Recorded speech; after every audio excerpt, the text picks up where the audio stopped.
I'm here in Pro Tools and I want to show you how I manually chop and edit drums. What I mean by that is when I say edit drums, these are live drums played by a drummer, which in this instance is just me. I'm not going to edit everything. I'm just going to use this video as a demonstration, an example. So sometimes a drummer, even a good drummer, will sometimes get out of beat per se, or maybe might come in too early. Maybe the performance sounds good, but maybe noticeably along with a metronome or along with maybe there's a tambourine played by a virtual instrument, it might be perfectly in line with 8th or 16th notes, or it can be any kind of percussion along with the accompaniment of other instruments or a band or so. Maybe they hired a drummer to record his tracks at home. For example, maybe someone hired a drummer to record his tracks on his live drums at home, but then he sent them to the engineer to drop into the main session. And maybe the drummer, for example, worst case scenario, maybe the drummer played decently in time with the metronome, but maybe he was kind of rushing and slowing down, and maybe it was obvious. I have myself playing here along with the metronome. I play decent with the metronome. It might not be too out of rhythm, so I'm going to just find places where I might be out of rhythm even a little bit, but just for demonstration purposes, I'm going to show you how to edit drums. The first thing I would do, I would go up here to the top where it says grid.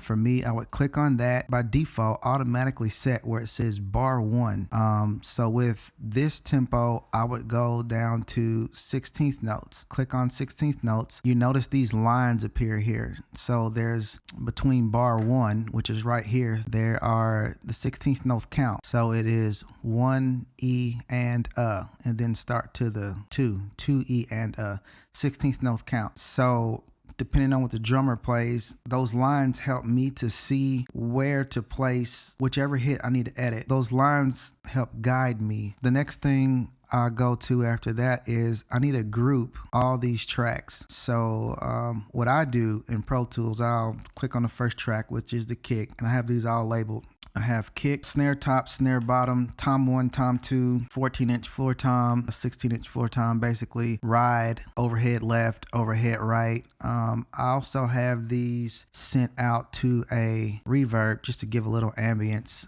This reverb here, this Pro Tools reverb.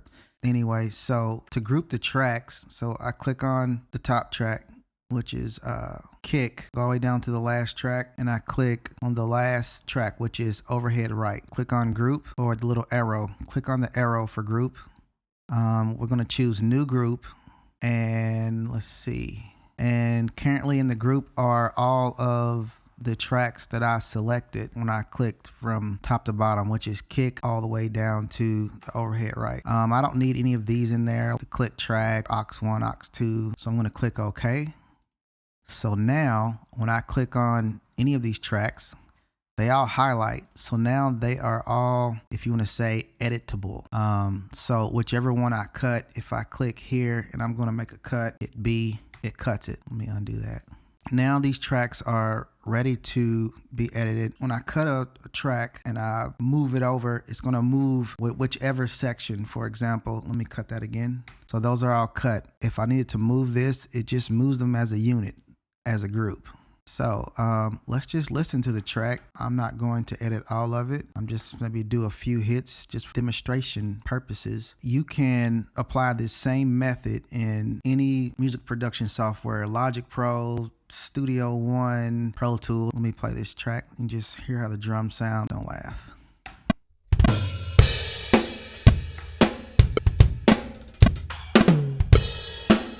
Already I could kind of hear a place where I came in early or late.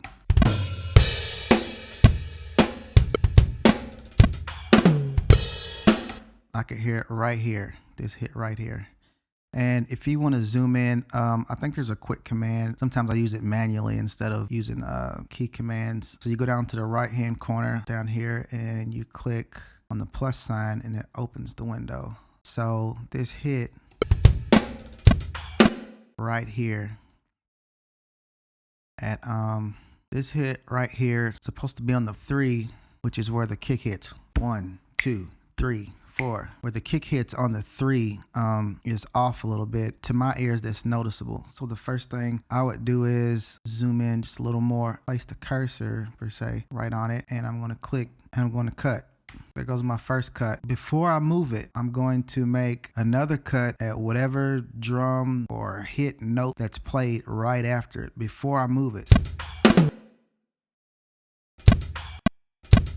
Oh, sounds like it's the hi-hat. Let's see, where's that at? Okay. Okay, so it's the hi-hat. I do not have the hi-hat mic, but I do see it here in the overheads. So you can see the wave right here where the hi-hat hit right after the kick drum. So I'm just going to do the same thing. I'm going to put the cursor right where the hi-hat hit, and I'm going to cut. So now I can click on one section and do what I want to, and it does it to this whole section.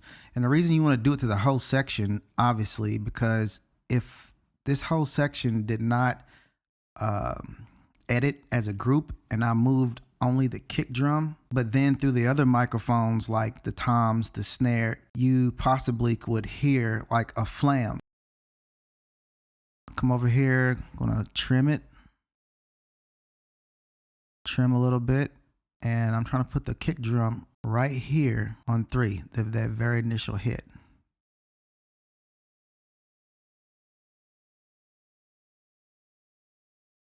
So there it is. Then the next thing I do is from left to right, I grab the front of this section, bring it over a little bit, and now we are going to create a fade. So just hover over it. You see the fade square up here, and just adjust accordingly. Sometimes you might need to adjust. Fades could maybe sometimes be tricky. If I hear something weird, I need to adjust the fade wider or shorter, then I will. I'm going to adjust the wave files right here from where they were separated.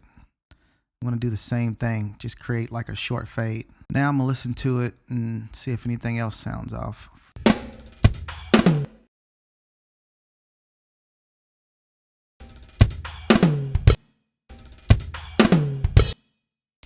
Even the snare's off right afterwards. We're supposed to come in right here on the 4.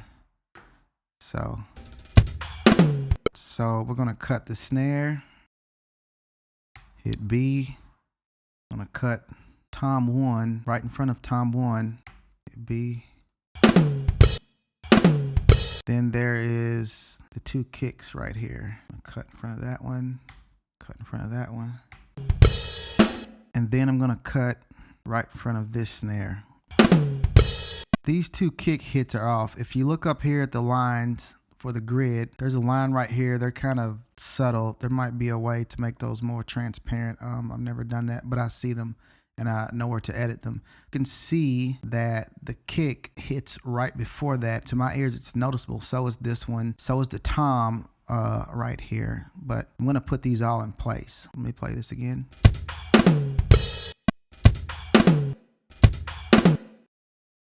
So I'm going to trim this kick back right here so that I can move it back to where I want it. Boom, that one there.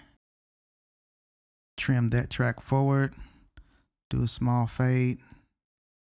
I'm gonna move this kick back because right here, where this line is where that kick is supposed to be at, but it's a little before it, and it's audible to my ear, and I need to put it in time. Move that over to the left. Boom, trim this kick back forward.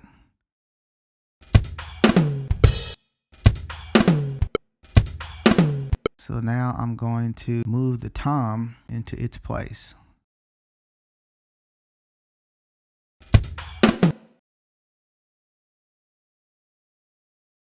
Now we got these gaps. You will have gaps, but what you want to do is fill in the gaps because it will sound like this if you don't, obviously. I would say typically just create a small fade just in case so you don't have any clicks when it goes from one section with the wave files to the other. Drag over a little bit. We'll probably just start there, do a short fade. Fading both tracks, almost like gluing them together. Put this one back over here. All right, let me play that. See if it sounds like it's in time. Ooh, it's in time, right? Okay, now we're getting somewhere. That's just a short example / demonstration, and this can be a lot more tedious.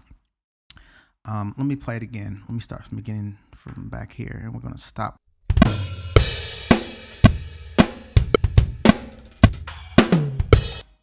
So I did hear some places that were off back there, but just for the sake of the video and time, I just showed you how to chop and move drums in place. So let me reiterate. So the first thing you do is go up here to the top and you click on the grid.